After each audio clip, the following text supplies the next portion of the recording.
Olá, tudo bem com você? Seja muito bem-vinda, seja muito bem-vindo ao canal Só Entre Nós.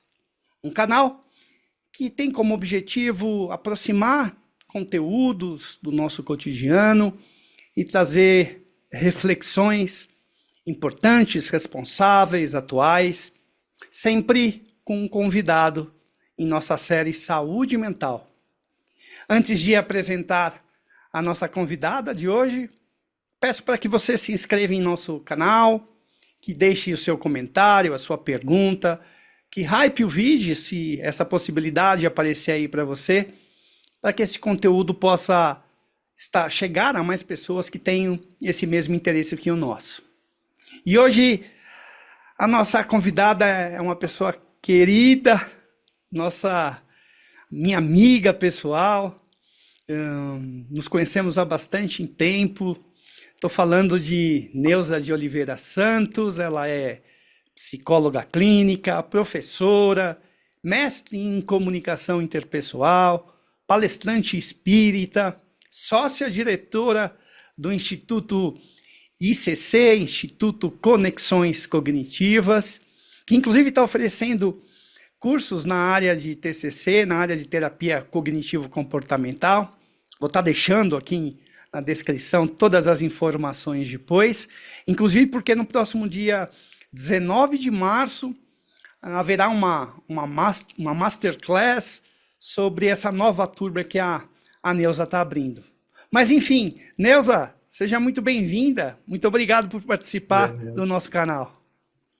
Muito obrigado pelo convite, uma alegria estar aqui com você.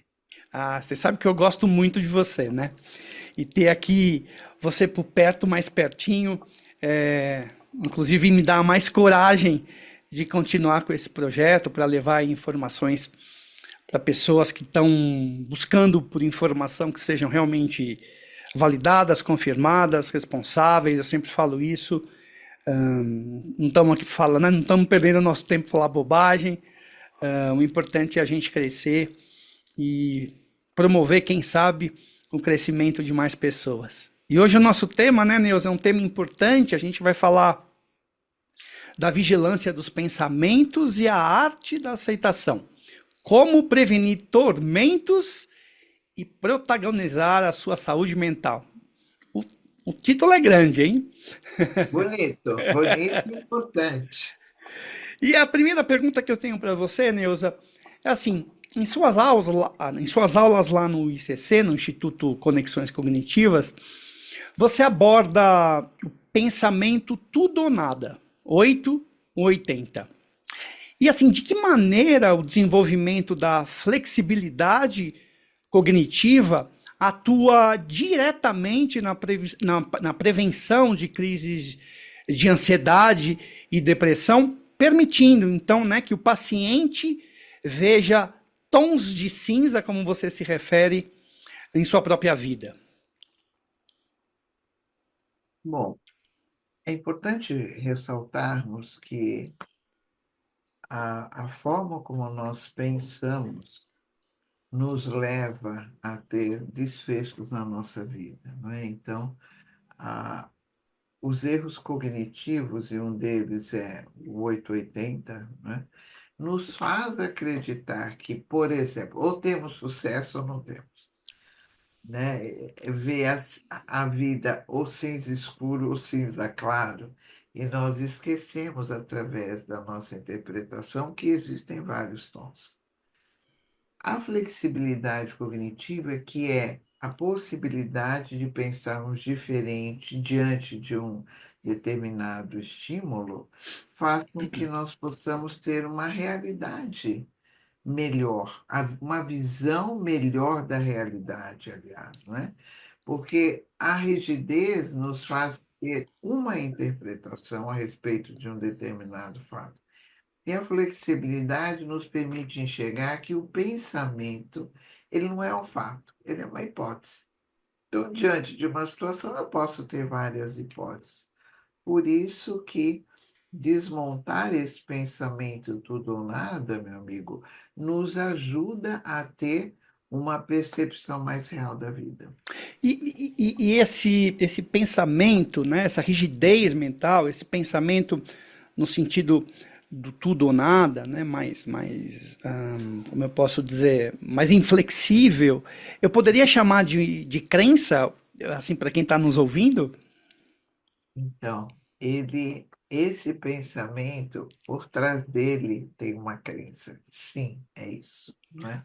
Então, há pessoas que acreditam que não conseguem ter sucesso, mas a realidade dela mostra que ela faz sucesso em algumas situações, em alguns contextos, mas ela não consegue perceber isso. Então, o que faz com que a pessoa pense assim? Uma crença de incapacidade, por exemplo, de fazer bem, desenvolver bem um determinado ofício, por exemplo, ou se relacionar bem com as pessoas. E, e você diria que dentro dessa, né, dentro desse olhar, desse aspecto,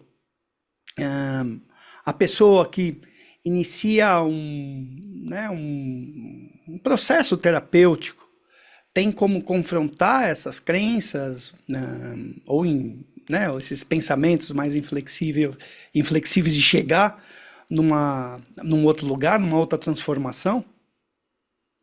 Tem sim.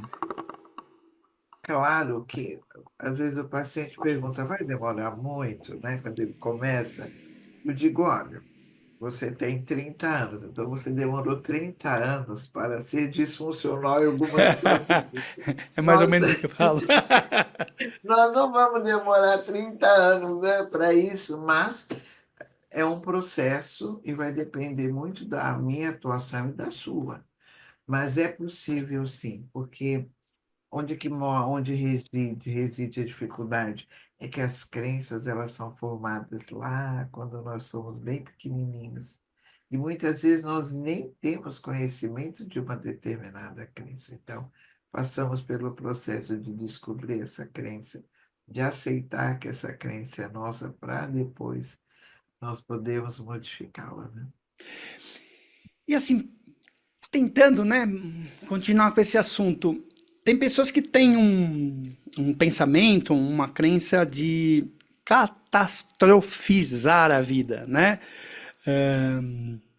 De achar que, de certa maneira, vai encontrar problemas no futuro. Como, né, a sua abordagem, como o seu trabalho ajuda esse paciente, né, a entender que essas crenças, que esses pensamentos não são realistas e ajudá-lo nesse processo de maturação emocional, digamos assim. Normalmente, pessoas catastróficas, elas foram criadas vendo o perigo onde não existe. Olha, toma cuidado, você está com o pé no chão, você vai resfriar, você pode ter um problema mais sério. Então, é um exemplo simples, mas isso vai transformando, a criança vai enxergando que existe perigo em algumas situações muito simples. Ou não corre, porque você vai cair, você pode se machucar, quebrar um braço. Tudo isso, então, a pessoa cresce com este temor. E a catástrofe, que lindo, E veio participar aqui, ó. muito bem-vindo. E a catastrofização é uma visão de futuro, por isso gera ansiedade. Então, coisas ruins podem acontecer e eu não vou ter recursos para enfrentar essas coisas ruins.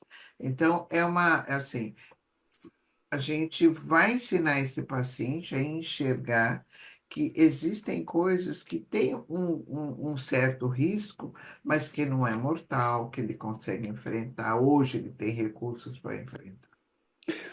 E assim, né, olhando por esse eixo aí, por esse enfoque, a gente pode dizer que em casos em que a pessoa, né, busca ajuda para tentar modificar, né, reeditar, ressignificar esses conteúdos que estão mais endurecidos com o tempo, a gente pode dizer que isso é digamos que isso seja uma distorção mental, né? Uma maneira de enxergar um mundo que não é adequada, digamos assim, né? E isso naturalmente deve gerar sofrimentos, deve gerar, como você disse, né, ansiedades, expectativas. Como a correção, digamos assim, né, talvez não seja correção, mas como eu disse antes, né, essa ressignificação, né, desse pensamento, dessa distorção mental, pode melhorar de fato a saúde emocional, né, nos relacionamentos, né, dessa pessoa e diminuir, né, essa pressão pela autoexigência ou pela perfeição. Bom, tem algo que nós sabemos, mas que quando estamos diante de um, por exemplo, eu vou dar um exemplo para começar a responder. Uma pessoa que não se vê querido nos relacionamentos sociais. Ele evita. Ele chega no ambiente, fala pouco, ou procura não ir. Né? E nós vamos mostrando aos poucos para ele que ele tem amigos. Se nós temos amigos, é porque nós somos aceitos. Mas ninguém é 100% aceito, porque mesmo os amigos têm as suas dificuldades. Mas nós somos queridos pelo conjunto da obra e não por aquilo que não é legal em nós. Então, quando nós vemos que a vida pode ser relativa, eu não preciso ser perfeito para ser amado. Eu não preciso saber de todos os assuntos para poder conversar. Se meu amigo sabe, eu pergunto para ele, eu posso me informar, não é? Então, a pessoa vai percebendo através das evidências, Fabiano, assim, o pensamento emocional gera sofrimento. Eu não me acredito querida ou querido. O pensamento racional me faz ver que esse sofrimento é um sofrimento criado, gerado por mim, mas que ele não tem uma base de realidade. Então, esse é o pulo do gato. Quando nós perguntamos que evidências você tem de que esse pensamento é realista e a pessoa não encontra, então ele entende racionalmente e depois, através dos experimentos comportamentais, ele vai vendo que ele é melhor do que ele se imaginar. Ou seja, assim, de uma maneira resumida, até fui fazer uma palestra hoje e eu dizia que um dos pontos, né, que a gente precisa desenvolver 3 pontos na nossa vida para crescimento, que é o relacionamento com Deus, o relacionamento com o outro e o relacionamento com você mesmo. E uma das virtudes desse relacionamento com você mesmo é justamente o autoconhecimento, né? A pergunta é, então essa pessoa que tem essa distorção, que está sofrendo e que começa a ver essas evidências, está investindo em si próprio, ou seja, está fazendo esse trabalho tão difícil, né, hoje em dia, que é do autoconhecimento. Então a gente pode dizer que o autoconhecimento, né, através de uma leitura de uma profissional, né, como você, né, responsável, que tem esse olhar, pode trazer, né, essa capacidade de desenvolver essa virtude tão importante na relação conosco, não é? Porque o nosso problema, via de regra, é o que você acabou de falar, é conosco, não é com o outro. Algumas vezes todos nós sentimos inveja e ou já sentimos na vida em algum momento por algum motivo, não é? O que que é inveja? É ele tem aquilo que eu não tenho, ou ela tem aquilo que eu não tenho, que eu não consigo ter. Na verdade, muitas vezes, se nós perguntarmos para aquela pessoa, nossa, como você é extrovertida e eu sou tímida ou tímido, a pessoa vai dizer, não, eu também sou tímida. Ah, não acredito. Porque a visão que eu tenho daquela pessoa é muito superior ao que ela mesma é. Porque você usou a palavra, que é uma palavra que a gente usa muito, que é a interpretação da realidade. A interpretação da realidade, Fabiano, é que nos faz acreditar que aquilo lá é quem ama o feio, bonito lhe parece, isso é um fato, né? porque são hormônios que nós produzimos que vemos aquela pessoa muito mais iluminada do que ela mesma se vê. Então, quando nós. E a nossa própria interpretação de nós mesmos, ela é menor. Então fica uma coisa distorcida. A pessoa está aqui, eu estou aqui. Eu não consigo atingir. E na realidade, se eu entender quem eu sou, se eu me compreendo, eu me coloco na mesma posição daquela pessoa. É interessante isso. Você estava falando, eu estava lembrando Ah, de um livro do Rubem Alves. Eu estava tentando puxar na memória aqui quais palavras ele usa exatamente, e eu não lembrei, claro. Mas ele diz mais ou menos assim, né? Que para a gente enxergar a beleza que está fora, eu preciso ter a beleza dentro, né?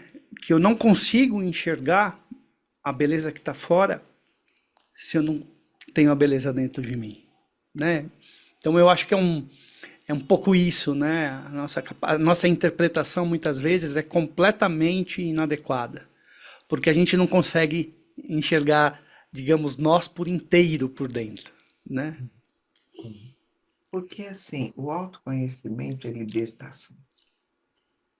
Quando nós aceitamos, não, que o Fabiano aliás, eu te acho muito competente, porque você é muito estudioso, não é? Então, eu amo as suas palestras, né? Obrigado. Mas eu digo, bom, as palestras do Fabiano são lindas. Será que as minhas são boas? Não importa. As dele estão no nível dele, as minhas estão no meu nível. E todo mundo está bem. Todo mundo está Porque, feliz. Ou porque seja, a beleza em tudo. é, a comparação é muito complicada. Nós podemos viver sem nos comparar. Isso é libertador. É. E é o pulo do gato, né? É É o algo pulo do. tão simples, né? E tão difícil de desenvolver. Ainda mais no momento que a gente tem essa realidade tecnológica onde tudo é medido por fora, né? Tudo é medido por like, por vídeo, né? Então eu acho que é tendencioso e acho que um dos fatores de tantos transtornos mentais, né, é justamente acaba desembocando nesse lugar, né? Com tanto olhar para fora, você não olha para dentro, né? Você precisa sempre ter a aprovação de fora e com o tempo você esquece de você, né? Às vezes fazer esse caminho inverso é complicado, é diferente, né? E nos custa um tanto, né? O meu E gato aqui tá maluco aqui, ó. ele está é bom, né? Ele gosta de boa companhia, nós estamos aqui. Você sabe que essa coisa de olhar para fora faz com que nós não consigamos ter uma percepção de quem nós somos. Tem pessoas que perguntam para o IA: o que que você acha de mim? O que que você acha que eu devo fazer? Exatamente. É, Como é que uma máquina vai dizer como o que que você deve fazer se quem alimenta essa máquina somos nós?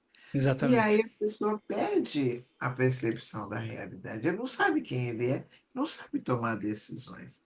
Então, hoje é desafiador fazer terapia, promover um processo terapêutico, porque tem muitas variáveis que no passado, no meu tempo, né, não existia e que hoje as pessoas têm, não precisa sair de casa, não precisa pensar para tomar decisão. É muito desafiador hoje em dia trabalhar. É muito difícil.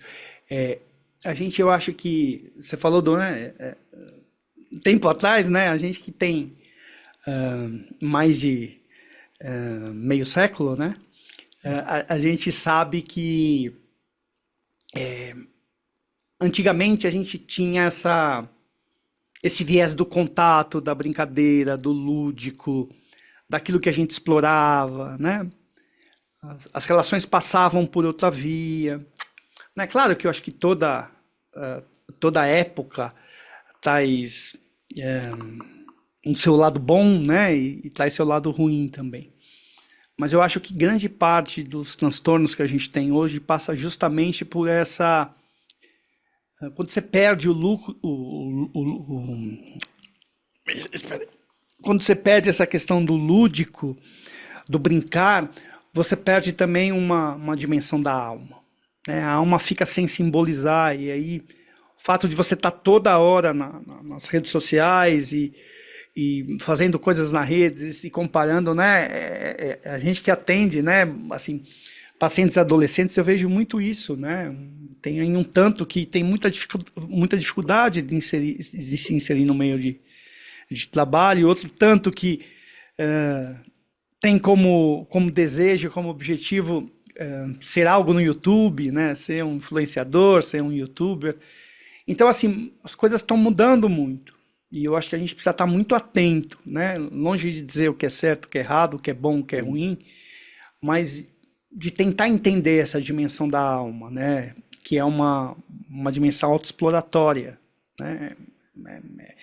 É muito lá no seu íntimo, você como você mesmo, né? Lá como no Templo de Salomão, né? A gente tinha, antes de chegar no,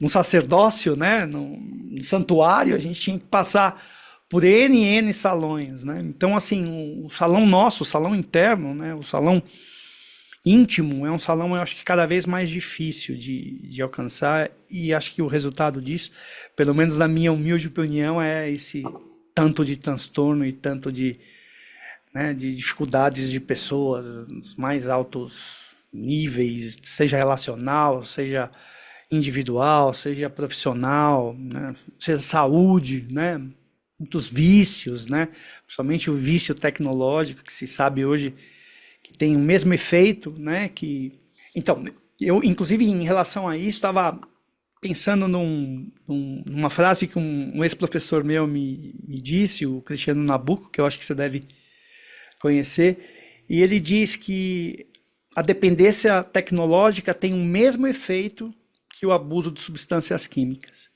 Então, em termos cerebrais. Então, assim, é algo sério, é algo importante, algo que a gente tem que estar, de certa maneira, olhando para isso, né, Neu? E assim, em algumas das suas palestras, você diferencia a, a aceitação da resignação passiva.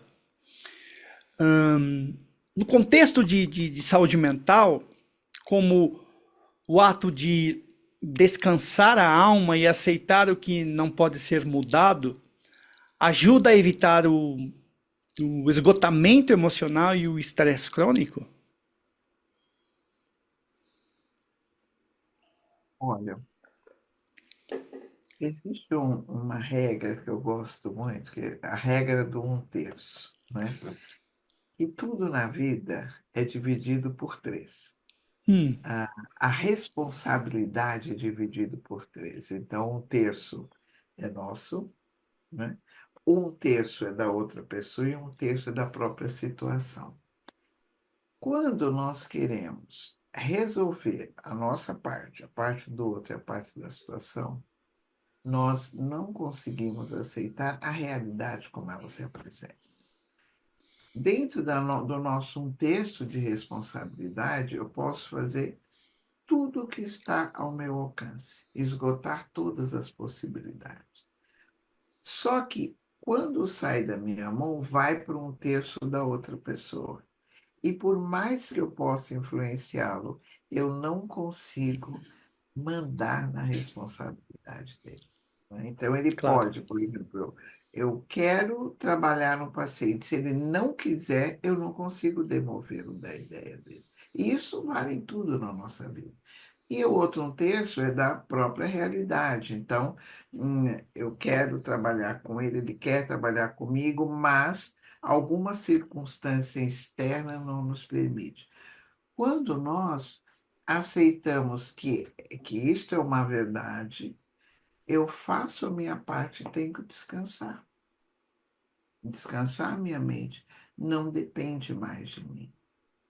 Essa aceitação dessa realidade traz para nós um conforto, porque já fazer a nossa parte já é bastante coisa. Então, eu faço a minha parte e entrego. O que nós podemos fazer, Fabiano, se não depende de nós? Como é aquela tem uma oração, né, lá a alcoólica, serenidade. da serenidade, né? Dai-me capacidade de entender aquilo que eu posso mudar, não sei o que é aquilo que eu não posso, e sabedoria para diferenciar uma do outro, né? É um Uma da pouco isso, né? outra. É, Ou é. seja, tem coisas que eu posso e tem coisas que eu não posso, e eu vou ter que aprender. Aliás, me lembrou agora o Viktor Frankl, né? Ele Sim. dizia, nossa, ele tem uma frase tão bonita que ele dizia assim: se a situação for favorável, desfrute. Se não for favorável, transforme-a. Se não der para transformá-la, transforme-se. Ah, Né? E eu perfeito. costumo dizer que tudo na vida passa por esses três aspectos. Não tem jeito. Né? Não tem jeito. E a qualidade de vida reside nisso. É aceitar o que eu não posso transformar também. E a nossa briga é, não, mas ele não podia ter feito isso, ou ela não podia. Como ele não podia? Da onde que a gente cria essa questão de que o outro não pode fazer o que ele quer fazer? É, Eu que tenho que me defender da parte, é mas eu não verdade. É o tal do livre-arbítrio, né? é o livre-arbítrio. E assim, dentro desse mundo de relações, enfim, a gente se depara em um momento ou outro com pessoas que são mais, como eu posso dizer, reclamonas, né? Pessoas que estão sempre se queixando, poliqueixosas, né? Assim, como lidar com pessoas que têm essa característica, né? Para não dizer dificuldade, que tem essa maneira, né? A gente falou que a gente não consegue ver beleza se não tem beleza dentro da gente, né? Que o que está fora é uma continuidade do que está dentro. Como trabalhar esse lado interno dessa pessoa, né? Dentro desse exemplo que eu te dei. Olha, cada um de nós tem estratégias para viver. E tem algumas estratégias, por exemplo, de esquiva. Mas se eu acho que vai ser ruim para lá, então eu não vou, fujo, né? E a reclamação é uma estratégia. Então, a pessoa não consegue ver a vida, o colorido da vida. Muitas vezes porque ele tem medo de se frustrar. Se eu começo a imaginar que pode ser bom ir para a praia com os amigos, por exemplo, e eu chego lá, não é bom, não é que não é bom, é que quando eu vejo a vida mais bonita, eu crio uma expectativa de que aquilo vai ser esplendoroso, por exemplo, e não será. Então, se nós reclamamos, é como se eu não criasse uma expectativa para sofrer lá na frente pela decepção.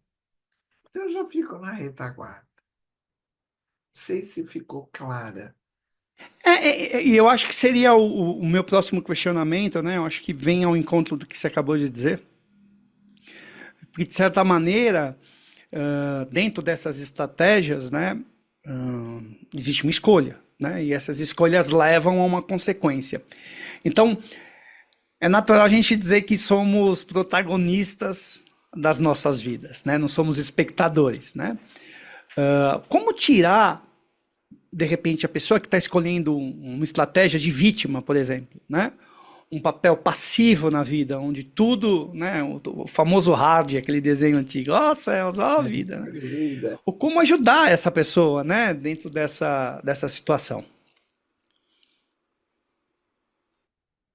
Tudo na vida tem assim, no nosso ofício a gente sabe, tudo tem vantagens e desvantagens.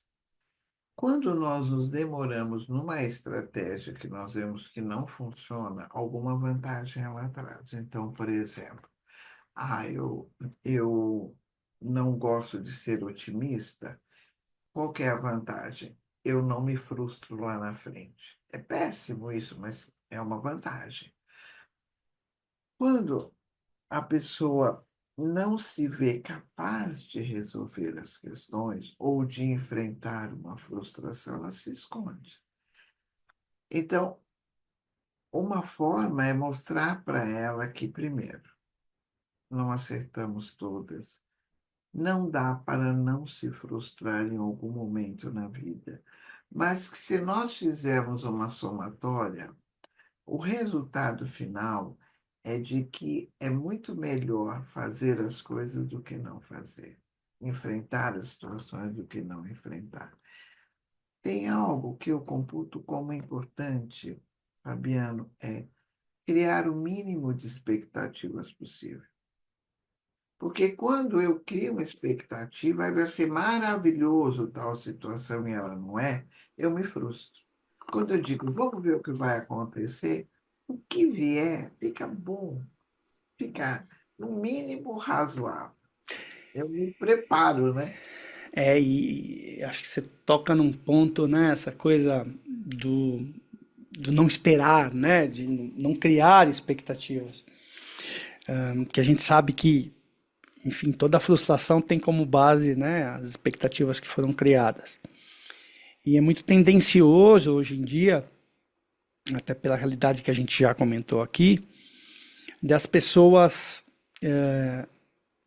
criarem isso de uma maneira, como dizem hoje em dia, né?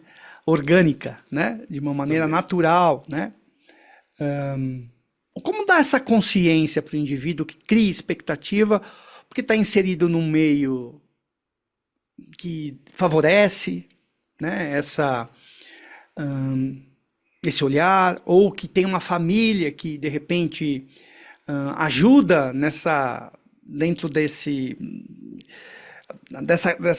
questão de que se criar uma maneira de olhar o mundo muito fora da realidade, muito irreal, né? Ou muito ilusória. Como a gente pode ajudar essa pessoa? Tudo é um processo, mas tem pessoas que vivem se cobrando para que, por exemplo, o irmão, a mãe, o pai mude o comportamento. Então, ele procura ser o melhor possível para que o outro mude o comportamento.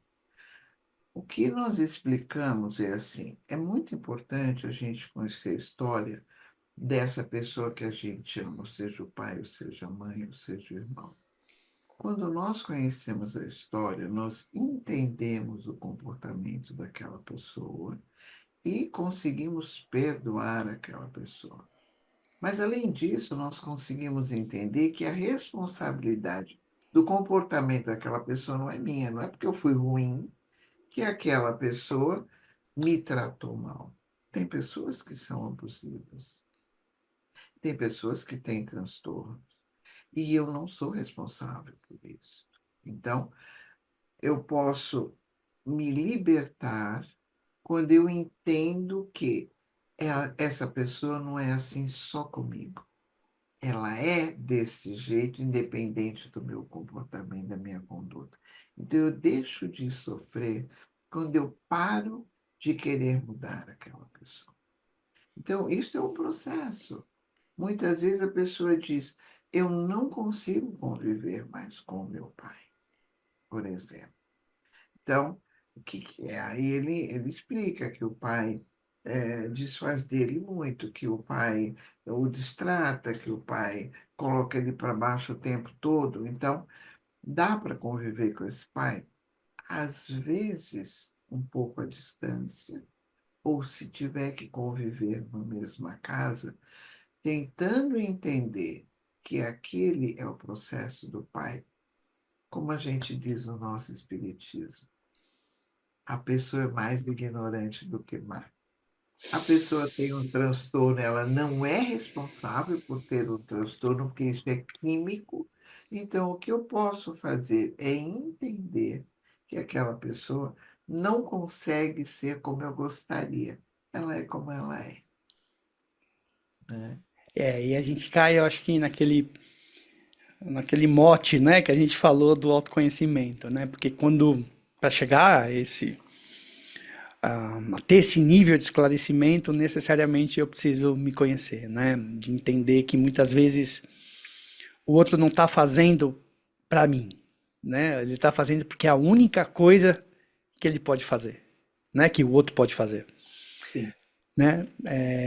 E para isso, voltamos para lá, né? Eu preciso olhar para dentro, eu preciso, né, ter uma compreensão de todo, eu preciso sair da posição de vítima, eu preciso não catastrofizar, eu preciso, né, olhar que existem crenças que impedem para que a gente possa percorrer esse caminho da alma, né, que faz com que a gente tenha que muitas vezes se desconectar da conectividade, né, olhar para dentro, enfim, tudo isso que a gente, né, acho que a, enganchou agora, né? Eu acho que é exatamente por aí, né? De ter essa capacidade de autoencontro, né? Eu gosto muito desse termo, o autoencontro. E, Nel, para fechar, fica à vontade, o que você gostaria de falar, o que você gostaria de dizer pro nosso público, fica à vontade aí para dar o seu até logo. Olha, tem algo que eu acho que é muito libertador e cria uma responsabilidade pelo autoconhecimento, para o autoconhecimento, que é nós entendermos que nós não somos vítimas. Aquilo que nós estamos vivendo hoje é resultado do nosso empenho. Então, quando nós escolhemos destratar uma pessoa, isso tem uma consequência lá na frente. Então, nós não somos vítimas, nós somos o resultado das nossas atitudes que vêm do nosso pensamento, da nossa emoção e do nosso comportamento. Não é? Eu entendo, Fabiano, que fazer terapia é um dos maiores benefícios, investimentos que nós podemos fazer. Não é porque nós somos psicólogos, é porque é uma É, realidade. sem dúvida. Não é quantas pessoas são transformadas e vivem felizes, sem acreditar que um dia poderiam ser felizes. Então, é um investimento importante e a gente não precisa sofrer se nós temos alguém que possa nos ajudar, né? E eu gostaria muito de... Fala, querida. Não, e que bom, né, que a gente tem sempre com quem a gente contar, né? Então, eu acho que para todos que estão, que todos e todas que estão nos ouvindo, que possam investir um pouquinho em si próprios, né? A importância desse, às vezes, né, o início é meio como qualquer prática que a gente começa a primeira vez, né? A gente sofre um pouquinho, né? Cai um pouquinho, mas depois que a gente se equilibra, né, a coisa vai, né? Mas é por aí. Diga, você ia falar outra coisa, Nil? Eu ia te agradecer muito por esse convite.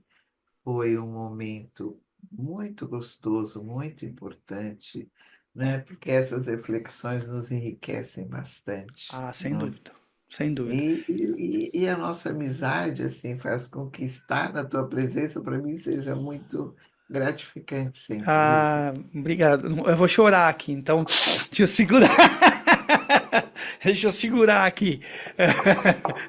Mas enfim, eu também te agradeço, é gostoso estar aqui, né? Além de ter você aí como uma amiga, né? Como você disse, você é uma mentora e é bom ter pessoas que a gente pode se balizar por perto, né? E você é uma delas. Então, obrigado pela sua presença. Espero que, né, tenha o módulo 2, o módulo 3, né, que a gente possa falar outras vezes, e que esse conteúdo possa, né, ajudar pessoas que às vezes estão perdidas, né, estão, enfim, distantes de si e querem encontrar um rumo, uma direção. Então, para você que está nos ouvindo, é o nosso muito obrigado. Peço novamente que se inscreva aqui no nosso canal, que compartilhe esse vídeo, hype o vídeo, deixe aí a sua pergunta, o seu comentário, curta o vídeo e que a gente possa tá junto em breve. Neu, obrigado. Nos vemos. Beijo. Minha querida, beijo.